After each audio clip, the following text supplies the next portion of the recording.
Hi friends, welcome to my YouTube channel Jakkula JV TV.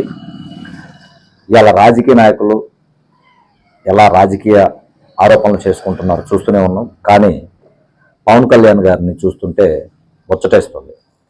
నిజంగా ఈరోజు కూటమి ప్రభుత్వం ఈ యొక్క వరదలకి వాళ్ళు చేస్తున్నటువంటి సేవలు కావచ్చు, వాళ్ళు చేస్తున్నటువంటి పరిపాలన ఒక బాధ్యతగా వాళ్ళ కుటుంబ సభ్యులకి ఏ విధమైనటువంటి ఇబ్బంది జరిగితే ఎలా ఫీల్ అవుతారో అలానే రాష్ట్ర ప్రజలందరూ ఇబ్బందులు పడుతుంటే ఒక సొంత కుటుంబ సభ్యుల్లా ఫీల్ అవుతూ వాళ్ళు చేస్తున్నటువంటి పరిపాలన చూస్తుంటే ముచ్చటేస్తుంది. దీనికి సపోర్ట్ చేయాల్సినటువంటి ప్రతిపక్షం సపోర్ట్ చేయటం మానేసి విమర్శలు చేస్తూ అబాస్ పాలవుతుంది.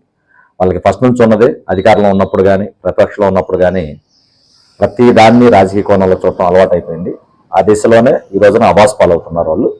సరే, ఇక్కడ పవన్ కళ్యాణ్ గారు వారి యొక్క ప్రసంగాన్ని చూసి నిజంగా ముచ్చటేసింది. వైసీపీ వారు చేస్తున్న విమర్శలకి చాలా చక్కని సమాధానం చెప్పారు. మేము ఎలా పనిచేస్తున్నామో చూడాలి అంటే చక్కగా మాతో పాటు కలిసి రండి. మేము ఎలా పనిచేస్తున్నాం, ఎలా పరిపాలన చేస్తున్నామో మీకు అర్థమవుతుంది. మాతో పాటు ట్రావెల్ చేయండి అని చెప్పేసి ఒక మంచి సలహా ఇవ్వటం, లేదా మీరు ప్రజలకి సహాయం చేసి ఈ విధంగా సహాయం చేయండి అని చెప్పండి, దాన్ని స్వీకరిస్తామని కూడా చెప్పగలరు.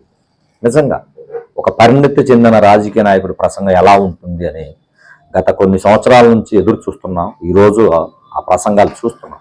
కూటమి ప్రభుత్వం గతంలో ఎలా ఉంది అన్నది పక్కన పెడితే ఈసారి మాత్రం వల్ల చాలా మార్పులు కనిపించాయి.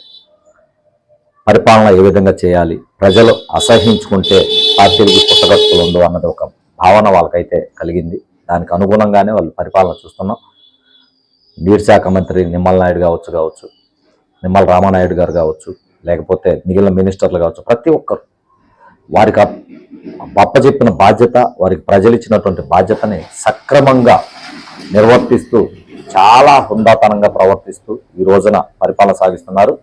విపత్తులు అనేది ఎవరూ ఆపలేము, కానీ విపత్తు వచ్చినప్పుడు ఆదుకునే విధానం చూస్తేనే చాలా ముఖ్యమేస్తుంది. ఏదేమైనా సరే ప్రజలు, కూటమి ప్రభుత్వం, ప్రతిపక్ష పార్టీలు అన్నీ కలిసి ఇలాంటి విపత్తులు వచ్చినప్పుడు రాజకీయాలు పక్కన పెట్టి సమన్వయంతో కలుపుకొని పోతూ ఆ నష్టం జరిగిన ప్రాంత ప్రజలను ఆదుకోవాల్సిన బాధ్యత, ఆవశ్యకత మనందరి మీద ఉంది. కాబట్టి ఆ దిశగా ప్రయాణం చేస్తారని కోరుకుంటూ, ఏదేమైనప్పటికీ పవన్ కళ్యాణ్ గారి ప్రసంగం చూస్తే హ్యాట్స్ ఆఫ్ పవన్ కళ్యాణ్ గారు.